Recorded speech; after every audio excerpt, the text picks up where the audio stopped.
Telegram is planning to launch a Zoom killer.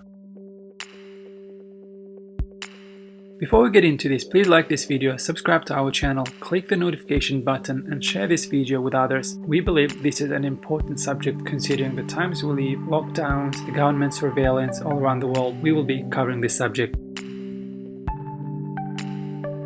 Zoom became one of the most used apps when most countries around the world introduced a lockdown due to the spread of COVID-19. Corporations and small and medium-sized businesses all around the world switched to remote work. That created an urgent need for online service to facilitate the team communications. Zoom was an obvious choice for most companies as it was already been known and used by most tech entrepreneurs. Soon, Zoom faced heavy criticism for its intrusive data collection practices and uninvited guests crashing meetings and chats, which is called Zoom bombing.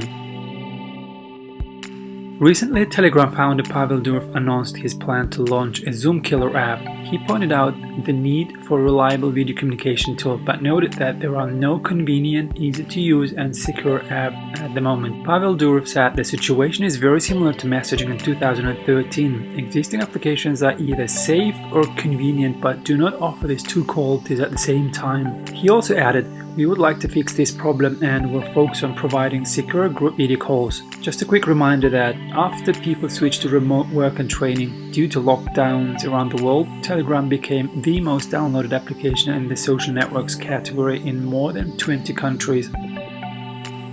Which Zoom alternatives are both secure and easy to use? Which one would you recommend?